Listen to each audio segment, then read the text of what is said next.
Olá pessoal, tudo bem? Aqui é Rubem do canal Mosaico Finanças. Eu tenho desenvolvido diversos estudos sobre contabilidade, sobre valuation, sobre resenha de livros contábeis e trabalhistas. E agora eu vou falar de um tema que é extremamente importante no dia a dia do empresário. Tá? Eu faço BPO financeiro de várias empresas. E o grande problema que eu tenho visto no processo de BPO é a precificação, a dificuldade que o empresário tem em precificar corretamente o seu produto. Às vezes a pessoa fala assim, Rubem, eu determinei uma margem de lucro de 30%, mas no final das contas eu estou tendo prejuízo. O que aconteceu? Então eu vou explicar para vocês em 3 vídeos como que deve ser um processo de precificação. No primeiro vídeo eu vou falar sobre a legislação trabalhista, conceitos de salário, tá? E os seus reflexos. No vídeo 2, eu vou dar um exemplo prático de cálculo de comissão de vendas. E no terceiro vídeo, eu vou falar especificamente a partir do comissionamento, eu vou falar sobre a precificação, a forma correta de você precificar, tá? As fórmulas que a gente pode usar para isso. Eu não vou tratar dos aspectos tributários. Eu vou, por exemplo, simular um cálculo utilizando 10%, como sendo o imposto. Aí eu recomendo que você vá até seu contador, sente com ele e fale assim, quais são os impostos que incidem diretamente sobre a minha venda? Então você substitui esse 10% pela soma dos impostos que ele te passar, ok? Então vamos lá, vamos em frente. A primeira pergunta que eu quero te fazer é o seguinte, o que é salário? O que a lei fala sobre salário? Muita gente pensa que o salário é só aquilo que está especificado na carteira de trabalho ou no contrato de trabalho. Não, salário é mais do que isso. Eu vou citar para vocês o artigo 457 da CLT. Diz o seguinte, compreendem-se na remuneração do empregado para todos os efeitos legais, além do salário devido e pago diretamente pelo empregador, como contraprestação do serviço, as gorjetas que receber. Aí, nesse caso, nós estamos tratando também de gorjeta. Mas você veja bem, a definição que o legislador fala, ele fala que salário é tudo aquilo que é pago ao trabalhador como contraprestação do serviço prestado. E nós temos também o artigo 76, que confirma também isso, que salário mínimo é a contraprestação mínima devida e paga diretamente pelo empregador a todo o trabalhador. Então é o seguinte, veja bem, a lógica disso tudo é a contraprestação. Você remunera ao seu trabalhador a contraprestação do serviço que ele prestar para a sua empresa. Aí você fala comigo, Rubem, eu pago o contra-cheque lá do salário de 2.000. No final, não é só 2.000 que eu pago outras coisas de maneira que o salário bruto dele fica maior. Bom, pessoal, o nome disso é reflexo. Reflexo, quando você pensa em reflexo, você pensa em narciso, você pensa em espelho. Tá? Então você olha para o espelho e você vê um reflexo. Mas na legislação trabalhista, reflexo tem a ver com o seguinte, uma determinada verba, ela mostra um pedaço da verba principal, então ela reflete aquilo.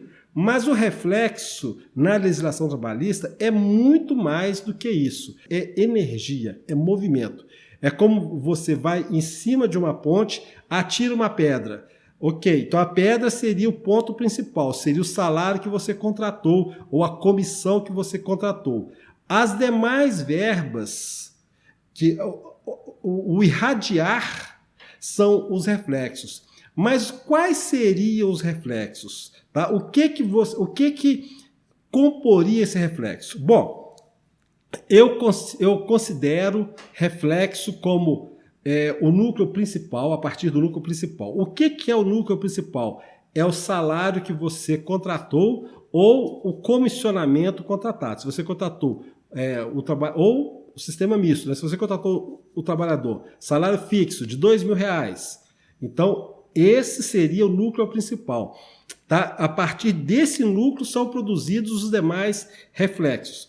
Então é o seguinte, se você contratou uma comissão, 1%, 10%, então a partir disso você tem os reflexos. Esse é o núcleo principal. E o seguinte, depois do núcleo principal, que é o salário fixo ou salário misto, né, nós temos o primeiro nível de reflexo. O primeiro nível de reflexo são as verbas que advêm do núcleo principal, mas elas se refletem como ondas em outras verbas. Tá? Então nós podemos classificar essas verbas de acordo com a seguinte característica, né? As verbas que advêm pela fluência do tempo, ou seja, os anuênios, os quinquênios e as gratificações. O anuênio vai ter sempre como base o tempo decorrido, considerando a partir do salário. O segundo item de reflexo, eu falo que os reflexos advindos da jornada de trabalho, ou seja, o descanso semanal remunerado. O que é o descanso semanal remunerado? É o que está determinado na Constituição, tá? E na Lei 605, que fala o seguinte, que o trabalhador ele deve trabalhar 6 dias e ter um dia na semana de descanso, preferencialmente o domingo. Tá? Então é o seguinte, mas muita gente fala assim, mas eu trabalho só 5 dias, né? Eu trabalho mais durante os 5 dias para compensar o sábado. O sábado seria um dia útil não trabalhado. Então, o descanso remunerado seria o domingo. Então, esse seria o primeiro reflexo em função do tempo. O segundo reflexo em função da jornada seriam as horas extras. Tá? Cada convenção coletiva, cada acordo trabalhista, eu prefiro chamar acordo trabalhista do que necessariamente cada determinação de sindicato. Cada acordo trabalhista tem uma alíquota específica para a hora extra. Essa alíquota específica pode ser em função da quantidade de jornada semanal, em função do dia que a hora extra está prestada, se é no feriado, se é no domingo. Tem que considerar em função do tipo de jornada, do tipo de classe que esse trabalhador está. A hora extra mínima é de 50%, mas ela atinge patamares maiores. Ok? Dependendo do acordo coletivo. A próxima adicional, que é em função da jornada, seria o adicional noturno. O adicional noturno, para trabalhadores, principalmente trabalhadores urbanos, ele é a jornada trabalhada entre 22 horas e 5 horas da manhã. Nesse horário, nessa jornada, nós temos 2 aspectos. O primeiro aspecto é que a hora ela não é de 60 minutos, de 52 minutos e 30 segundos. Ou seja, você tem uma ficção gerada pela legislação trabalhista, que é chamada exatamente de hora ficta. E o adicional noturno, ele tem 20% sobre a remuneração paga ao trabalhador, sobre o salário base da carteira, que é a fonte primária ali. Então, ele tem 20% a mais. Então são 2 coisas distintas, tá? E às vezes as pessoas confundem. Uma coisa é a hora ficta que tem relação com o tempo. Então, a hora ficta é a cada hora de um dia, até as 5 horas do dia da manhã, ela tem 52 minutos e 30 segundos, e não 60 minutos, tá? O adicional são 20% do valor do salário base, tá? Existem alguns acordos trabalhistas que falam o seguinte, olha, a hora noturna será de 60 minutos, mas o adicional será de 40%. Perfeito. Está num acordo coletivo, é importante. Mas é importante você entender o seguinte, que o adicional é em função da jornada noturna.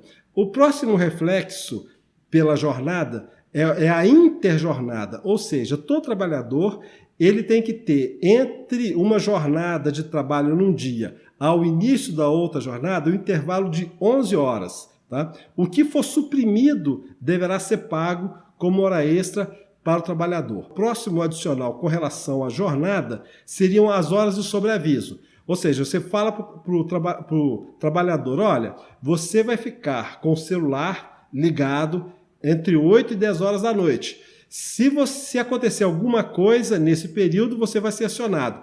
Esse horário de sobreaviso, ele tem uma remuneração específica dependendo, obviamente, dos acordos trabalhistas.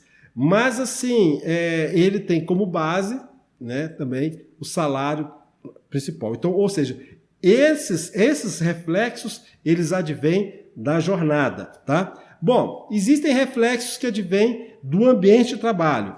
E esse reflexo é o adicional de periculosidade, que ele é 30% do valor contratado, o valor do salário.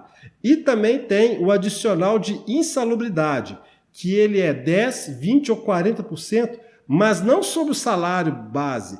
Esse percentual é sobre o salário mínimo, tá? Eu tenho mais um reflexo que é com relação à localização, tá? Então, com relação à localização, se a minha empresa está sediada em Belo Horizonte e eu mando um trabalhador para São Paulo, por exemplo, eu tenho que pagar 25% como adicional de transferência, que incide com base no salário também. Tá? E antes da reforma trabalhista, existia a hora in itinere, ou seja, as empresas que não eram servidas de transporte público regular, né, no local onde ela estava, que o trabalhador precisava se locomover através de ônibus especial e tal, essas empresas tinham que pagar o que a gente chamava de hora in itinere. Eu tenho também os reflexos vindos da atividade específica do trabalhador, tá? Então é o seguinte, nos bancos é muito comum a gratificação de função, tá? Também tem a quebra de caixa. E os vigilantes eles têm um adicional de 30%, caso seja com base na segurança armada, tá? Ok, então esse seria o primeiro nível de reflexo. Esse reflexo, eles geram reflexos para frente, entendeu? Ou seja, uma hora extra tem reflexo no descanso semanal remunerado, que por sua vez, a hora extra tem reflexo em férias, em 13º, fundo de garantia e outros reflexos, ok?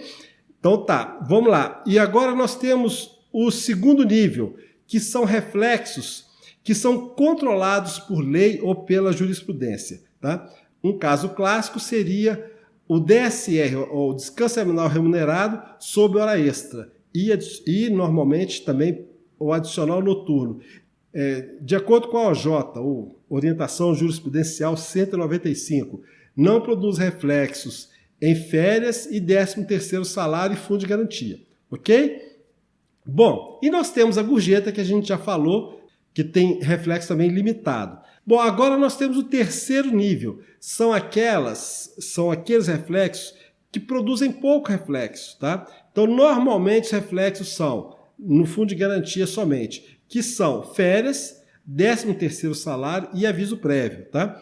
Agora, nós temos o quarto nível, que são aquelas verbas que recebem reflexo, mas não produzem reflexo. São as verbas indenizatórias, tá? Que eu cito como exemplo a multa do artigo 477 e 467 da CLT, a multa de 40% do FGTS e a intrajornada. A intrajornada, com a reforma trabalhista, ela deixou de ser uma verba salarial para ser uma verba indenizatória. Então ela não produz reflexo, tá? Então, ou seja, o intervalo que é suprimido do trabalhador na hora da alimentação, que chama intrajornada, essa hora que foi suprimida gera hora extra, mas essa hora extra ela não produz reflexos para frente, tá? Bom, eu tenho também o FGTS, tá? E as verbas previdenciárias, são as verbas que recebem remuneração. Então, toda essa jurisprudência, quando ela é lançada no contra-cheque, ela tem somente uma definição, salário. Tá? Então é o seguinte, eu estou falando sobre reflexo porque quando nós tratarmos de comissão, nós vamos tratar de vários reflexos que incidem sobre a comissão, que aumentam o seu custo. Tá? Então, pessoal, é isso aí. Esse é o nosso primeiro vídeo. Um forte abraço. E se você tiver alguma dúvida, eu falei rapidamente sobre os reflexos, mas se você tiver alguma dúvida ou quiser algum comentário adicional, basta fazer aqui que eu respondo para você sem problema nenhum. Tá? Se você gostou desse vídeo, dá um like, compartilha, que isso é muito importante para o nosso canal. Um forte abraço e até a próxima.